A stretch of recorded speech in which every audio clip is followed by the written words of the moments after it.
If you're a business professional, you've probably heard that podcast interviews are a great way to grow your business. Or maybe you're thinking about starting your own podcast show. Either way, stick around because in this episode of the Podcast Rockstar Club Facebook Live, I talk with Martika Whylly, who has been on both sides of the microphone, and she's here to share her best strategies for how to get on shows and how to find guests. And I, again, want to say welcome to everybody. This is Kathleen Gage with Podcast Rockstar Club. And today I am with Martika Whylly. We're doing a Facebook Live. And Martika is going to share a little bit about herself, how she got involved in doing podcast interviews, why they're beneficial. And then we're going to talk about her new show because she just recently started a show.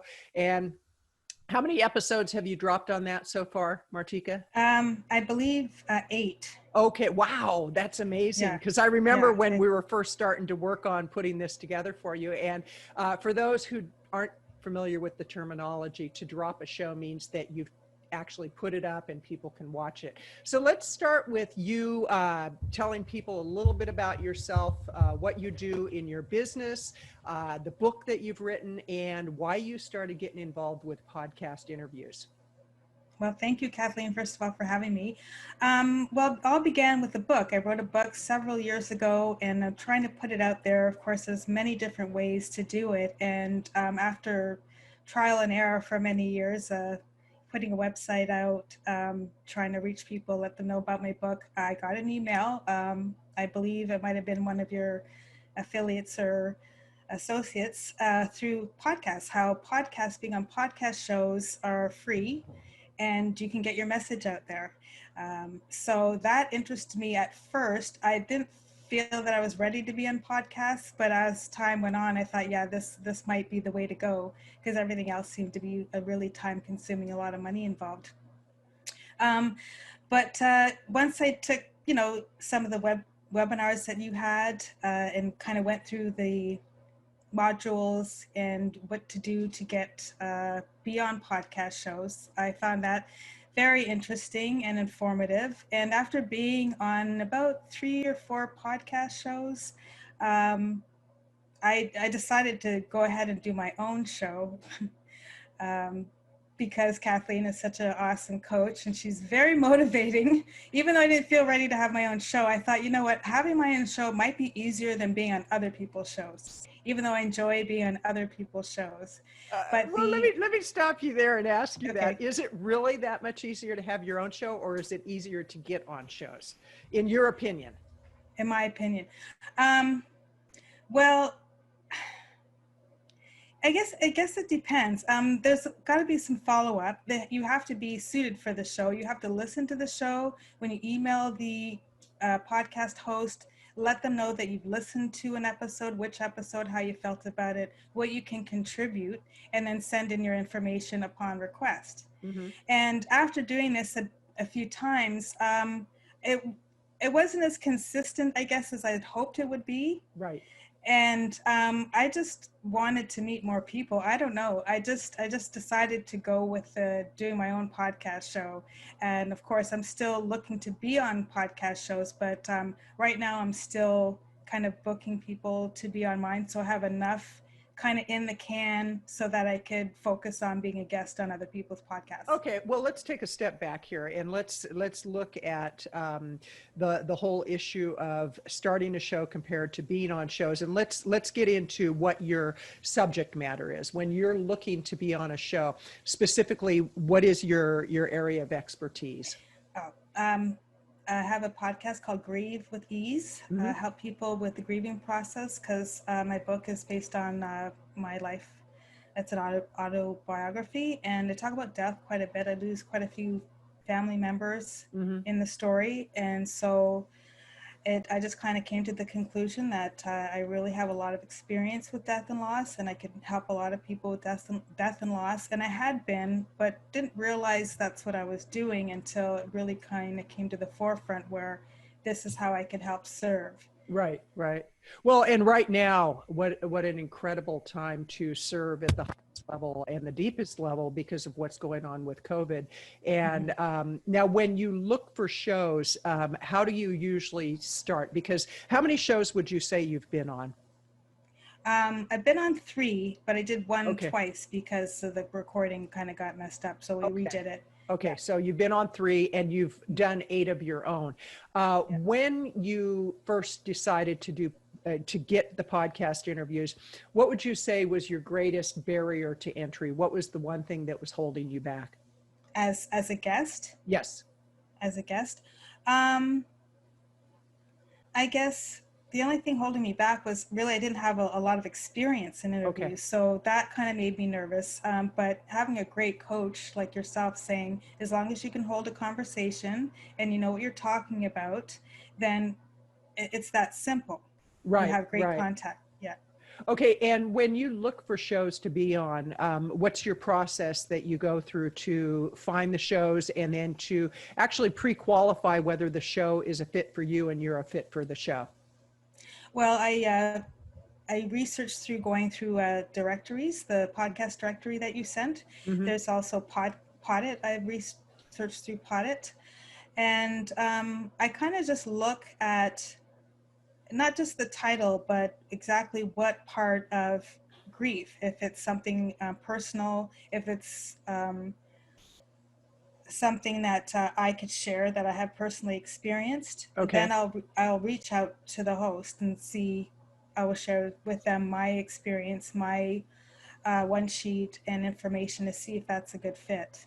Okay, and what is your conversion rate as far as what I mean by that is for every show that you reach out to, how many yeses do you get? Have you Um, been pretty successful? If you reach out to three shows, you got three shows, or did you have to reach out to 10 shows in order to get three? I believe I reached out to about, I would say, I'd say about eight shows, and out of Okay, eight shows, I got four. Now okay, I didn't always follow up with the ones that didn't reach out when I emailed, so that could have been a show. Sometimes I know hosts probably get really busy, or an email might have got lost in the web somewhere. absolutely.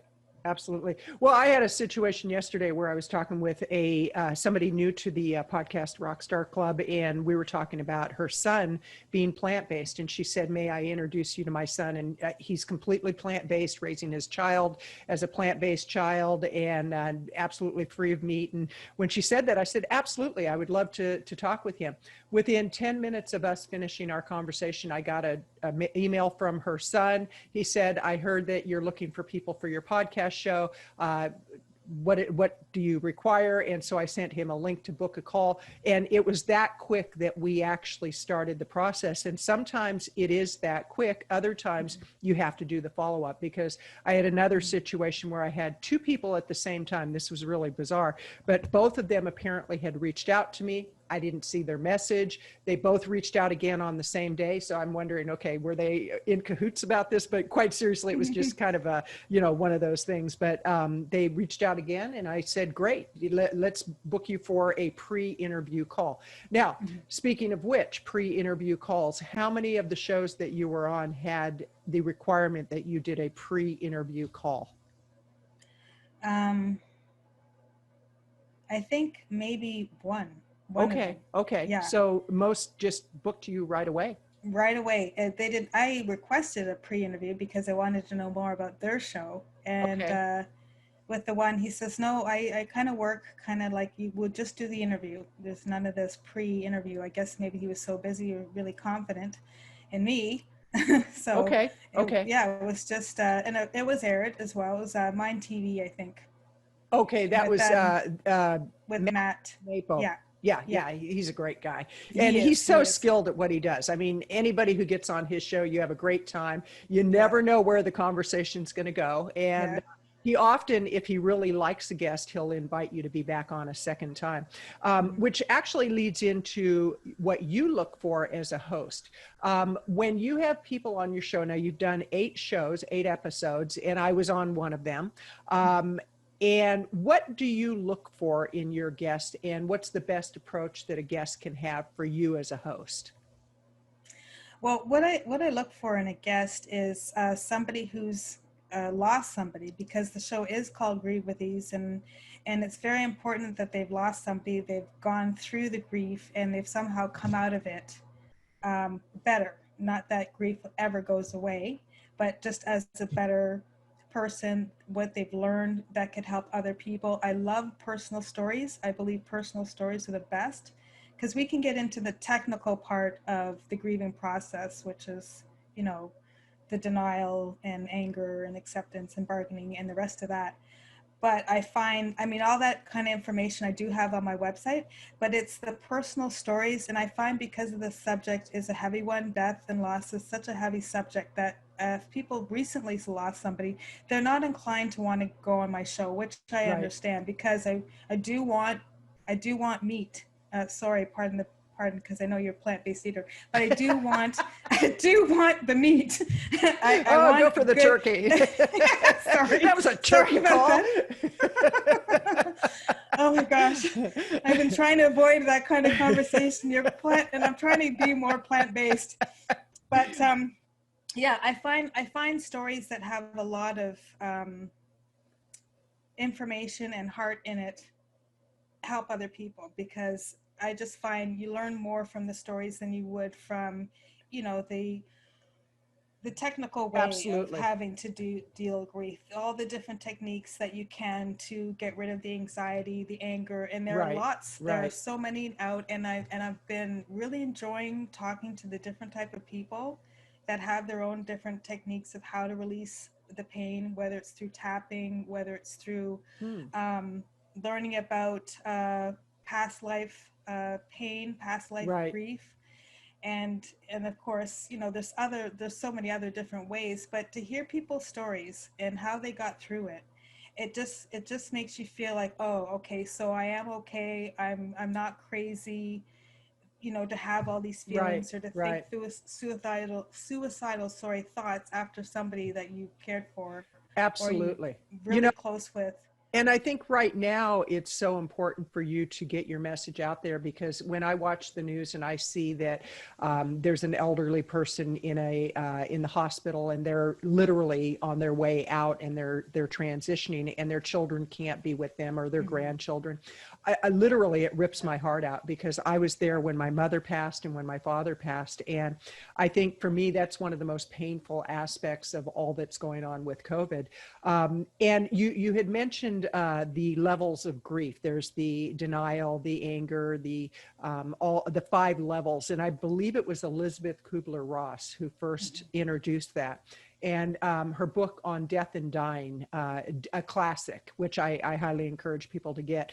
And I remember in the early 80s, I was involved with actually developing some fundraisers for the very first AIDS foundation that they had in San Francisco and Sacramento. Lost a lot of friends. And I remember that book really helped me to go through the grieving process. When you think of books, beside your own book, what's the title of your book? Let's make sure people know what the title is. It's called Having Fun with God, a book report for Miss Winfrey. Okay, Having Fun with God, a book report with Miss Winfrey, and we'll put the link to Amazon down below. And your web address, how do people find you? It's grievewithease.com. Okay, so grievewithease.com. I love that. It's such an easy Mm-hmm. web address to remember. But when you think of books that are so valuable for people Mm-hmm. to have as they're going through the grieving process, what would you say is your number one choice? Oh, my number one will probably be Home with God by Neil Donald Walsh. Home Huh. with God. Yeah, I found that book very soothing and comforting, and it just made death. We fear what we don't know. Mm-hmm. And death is nothing to be afraid of. We're all going to die. And, you know, the more I'm doing this work, the more I do contemplate my own death and how I'd like to die. And Right. this morning I went on a walk, and it snowed here a little bit. So it was beautiful. Everything was white. And I thought about my own death, and I thought, one of the ways I'd love to die, I think, would be is to go laughing, to die laughing. You know, you're laughing so hard, and I don't know what it is when you're laughing in a fit of laughter, gravity takes control, doesn't it? You just kind of, Yeah. yeah, I've had moments when I thought back, I'm like, what is it about laughter that just it's like gravity, it just takes hold, it's heavy. And I thought, well, that would be fun if I, let everybody know that's how I'd like to die. And then if I, am around people that have a great sense of humor, here comes Martika, don't make her laugh too hard, because we don't want to be responsible for her death. I love that. Yeah. I love that. Yeah. So again, I want to remind people, this is Kathleen Gage with the podcast Rockstar Club. And if you're not a member yet, this replay will be available. You can join the podcast Rockstar Club by going to powerupforprofits.com/podcast Rockstar. Real simple. And I encourage people to check it out because, Martika, before you joined the Rockstar Club and you went through some private mentoring with me, how many shows had you been on? Oh, I haven't been on any. Okay, so it really was a turning point for you. And what would you recommend to people that are just starting out, they're looking for ways to get on shows? What would be 3 tips that you would give them as far as getting on shows? 3 tips. Well, research the show. Okay. First of all, and make sure you have documentation or a one sheet, a bio about yourself that you can hand into the host. Okay. The other thing is I would recommend some coaching. I would really recommend the coaching as a third thing. But and researching the podcast shows, whether it's Apple or Podit, Facebook groups is another way. But for me, I wouldn't have been able to do all this without Kathleen's help. Well, thank you. Yeah, I appreciate that. I really do appreciate that, because myself, I was thinking about this just yesterday, how many coaches I've had and how much I've invested. And we're talking substantial investments. One coach, I paid $10,000 to be in his mastermind. That was Brendan Burchard. And then I was in Suzanne Evans' mastermind. I think that was $29,000 a year. I mean, we're talking substantial investments that allowed me to take my business to the next level. And how important do you think it is for people in business to use podcast interviews and possibly start a podcast show? How important is it to grow their business? Well, I think especially now because of the pandemic, a lot of people at home, they're working at home, they've got more free time on their hands. They're listening maybe to information where they normally wouldn't go to, and finding loads of different ways to do things, whether it's helping you grieve with ease or helping you to market your new business or get clients. And so, I love podcasts. Wonderful. Let's see.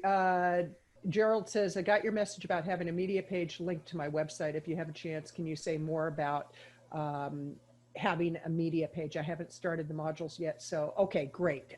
So I know you have a media page on your website. Talk to us about your media page and what you added to it.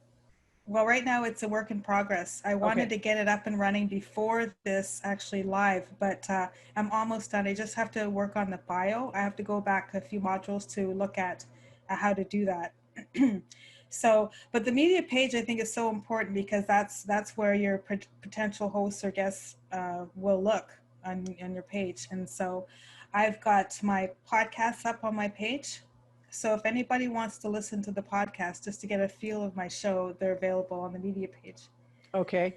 Yeah. Which is at Grieve with Ease. And let me talk a little bit about why media pages are so important. One, as you mentioned, it's a way for a podcast host or even traditional media to look at what you've done. It's social proof. On my media page, I have 2 different one sheets. One is for my plant-based vegan work, and the other one is for business. So I do have my 2 one sheets up there. I have a short bio. I have links to dozens upon dozens of shows that I've been on, and I actually need to drop a few of those and put the most current ones. I do, as much as possible, stay current with the shows I've been on. And again, that's social proof for a host. Another thing that you want to put up there, if you have a book, you want to put a book cover, high resolution. You may want to put a flat image and then a 3D image. You can go to, on Google, you can actually go in and find sites where you can do a 3D image and it costs you nothing, or you can pay somebody to do it. Another thing that you should have up there are images of yourself, your headshots. If you do full body shots, you want to have those up, but you want to make everything readily available. And I was talking to somebody recently who said, well, I heard that you shouldn't put your one sheet up on your website. And I'm like, where did you hear that from? Mm-hmm. She had been on a webinar. Somebody said this, and I said, I completely disagree with that. I 100% disagree with that. The thing that I encourage people to really consider is, where are you getting your information? We could call it fake internet stuff, like fake news. There's fake internet stuff. But quite seriously, there are people touting themselves as experts, saying, okay, this is what you need to do, and they don't have a track record. So you want to make sure that the people that you're listening to, that they definitely have a track record, that they've been successful at what they're doing. Which, you know, Martika, now that you've got your own show, you've been on some shows, you are definitely leaning towards being an expert at being able to advise people on this type of stuff, of what's worked for you and what hasn't worked. As a host, what would you say has worked really well as far as finding guests? Do you reach out to guests, or do they reach out to you? Well, actually, both. Okay. I've reached out to, I think it might have been your podcast, Facebook group. No, it was Steve Ulsler's, I believe. I joined that. It was a 5-day, $5 challenge. Yes, And Steve Ulsher. Yes. Yeah, Steve Ulsher.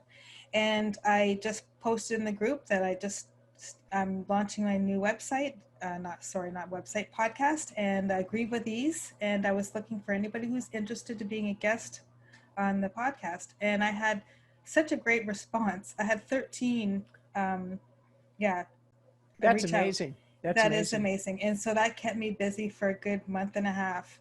And I haven't done that since, but I'm going to start, because I'm looking for guests now. But the other way is word of mouth, because when I'm in an interview, maybe a pre-interview, somebody will say, well, I know somebody perfect for you that has lost somebody, that they have their own business, or they have something where they're teaching, for example, let's say the Course of Miracles. You know, a lady that's studying and working with the Course of Miracles in the forgiveness sector, and she lost her mother to COVID. And so I will be hopefully having her on my show to talk about forgiveness in regards with death, how to forgive. Excellent. And we do have one person inside the group who's a Course in Miracles expert. So definitely and is that Jennifer McSween? It is. It is. She's awesome. She's awesome. That's what I'm talking about. Yeah, yes, for sure. Yes. And Gerald asks, where can I see examples of one sheets on a website? Well, Gerald, in the module on one sheets, I give several examples.